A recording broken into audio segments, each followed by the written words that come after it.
Two congressional sources tell MS Now the war in Iran is costing taxpayers an estimated $1 billion a day, and that could be a conservative estimate. So if President Trump comes to Congress asking for more money, which he is likely to do, how will Democrats respond? Joining us, House Minority Leader Congressman Hakeem Jeffries. Really good to have you, as always. Thank you for being with us. You had said over the weekend that you'll cross that bridge when it comes regarding extra money for this war. What are you still taking under consideration? Well, we'll meet as a caucus and have a conversation if the president and the administration send up an appropriations bill. But here's the problem. Donald Trump has entered into this war of choice. They're spending billions of dollars in the Middle East, have zero interest, these extremists, in actually trying to lower the high cost of living for the people of this country. In terms of this war of choice, Donald Trump has no clear plan of action. There's no discernible objectives. They shift every day. And there's no exit strategy to get us out of a conflict when Donald Trump promised as a candidate not to get us into this type of potentially endless war in the Middle East. So it sounds like you would vote no to give him more money to keep doing this if there's no clear objective and he doesn't know what he's doing.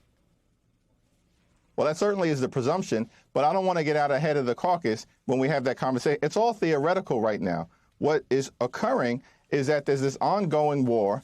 Billions of dollars are being spent. The president has chosen not to try to even make a case to the American people as to why we are involved in this conflict. And again, the objectives, the rationale shifts every day.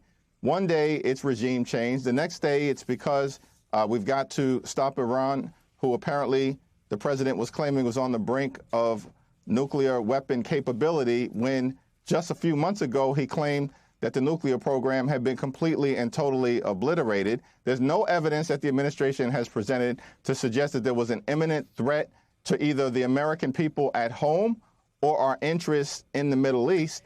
And so there's a lot that has been left to be desired as it relates to what's going on in terms of this war of choice that Donald Trump has plunged us into. Yeah, I know Democrats are largely behind the War Powers Act. That has not gone anywhere. Republicans have not supported it. So on the question of funding, which the Democrats are going to need to be involved in, at least in the Senate because of the numbers there, on the question of funding, it seems like that is a moment for Democrats to make a stand on this war. So if you are, and I know you have to go to your conference, but I wonder what are still the open concerns about not giving additional funding to the Pentagon while we're in the middle of this? What are the pros and cons, essentially? Well, listen, the American people have been very clear. It's the reason why this war is already deeply unpopular, which is an extraordinary thing. You look at other conflicts, that's never been the case. But in this particular instance, the American people have been very clear.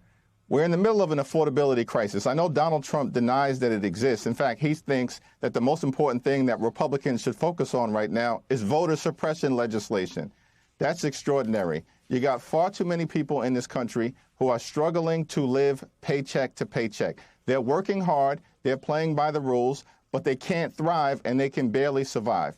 So our view is that taxpayer dollars should be spent to make life more affordable for the American people, to bring down housing costs and health care costs and the cost of their grocery bills and electricity prices that are skyrocketing through the roof and child care costs, which hold so many families back. And that's what we should be focusing on right now. Now, the president, when you take us to war, has a responsibility to the American people to actually make a compelling case as to why our lives are being put at risk at home, and particularly our men and women in uniform who are in a theater of war are risking their lives heroically and patriotically, and will continue to support them. But the president owes the country a justification and a rationale, and that's been non-existent. Yeah, so I guess we're going to wait and see what happens when and if he does come for more money. On the question of affordability, I wonder, do you have legislative plans already laid out for if the Democrats are able to retake the House, maybe even the Senate come November? Do you guys have a clear agenda for what you want to start with in order to get this affordability crisis in hand? Well, our top line focus clearly has to be to drive down the high cost of living. One, with respect to housing, I think we need to build more housing in order to make sure that we can drop costs so that everyday Americans can afford to both pay their rent. We can bring down the cost of rent by increasing the supply dramatically. We also need to make home ownership, particularly for first-time home buyers, more affordable. So we want to focus on that. We certainly need to bring down the high cost of health care. And one of the ways in which we can do it is to extend the Affordable Care Act tax credits. Now, we've managed to do that in the House, but right now, John Thune and Senate Republicans are playing games and have refused to do what the American people are demanding, which will bring down healthcare costs and make it more affordable for more than 20 million Americans instantaneously, and also have a positive impact on others. Third thing that I would mention, of course, is that we've got to ensure that we stop the Trump tariffs. They are increasing costs by thousands of dollars per year on everyday Americans, and Congress needs to reclaim that power as opposed to what Republicans have done in the House, which is to continue to bury their heads in the sand and be a reckless rubber stamp for Donald Trump's extreme agenda. What about the DHS funding? There are a lot of folks right now that are not getting paid. Coast Guard, along with TSA, there has been quite a few long lines for travelers at the airport. I know that the Democrats believe that should just be taken out of the funding package. We'll fund the Democrats say we'll fund the Coast Guard, we'll fund TSA. I'm just not going to fund DHS. Have you been having conversations with Republicans, fruitful conversations, about stripping those agencies out and just focusing the funding or the lack thereof on DHS alone? I mean, I'm sorry, on ICE and CBP alone.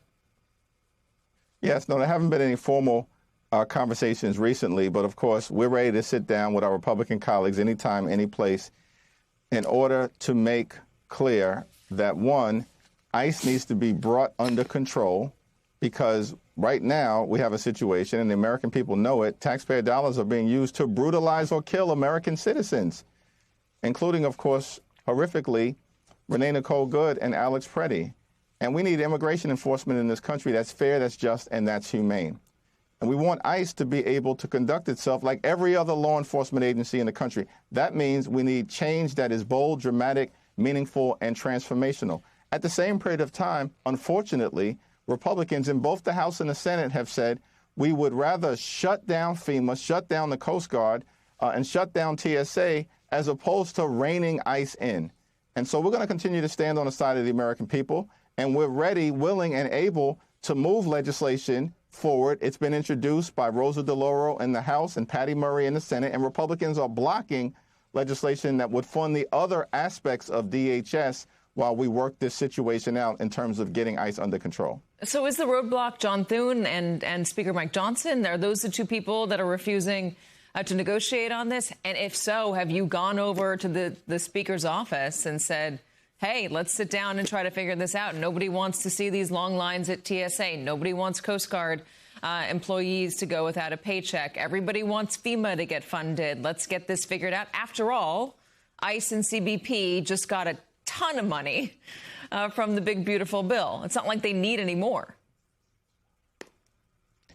Yeah, what we need to see happen are the type of changes like requiring ICE to get judicial warrants before they can rip everyday Americans out of their homes. Make sure that there are independent investigations by state and local officials when ICE agents violate the law so they can be held criminally accountable. We would need to protect sensitive locations from being targeted by ICE, from law-abiding immigrant families being targeted, of course, in places like schools and hospitals, houses of worship, and certainly polling sites, which is part of Donald Trump's voter suppression scheme. There's a whole list of things that can be done, that need to be done in order to get ICE under control. And I've made that clear repeatedly to Mike Johnson, as Leader Schumer has done with John Thune. Unfortunately, it appears that House and Senate Republicans haven't been given the green light from Donald Trump. That's their boss. That's who they work for, unfortunately, not the American people, to actually sit down and negotiate in good faith.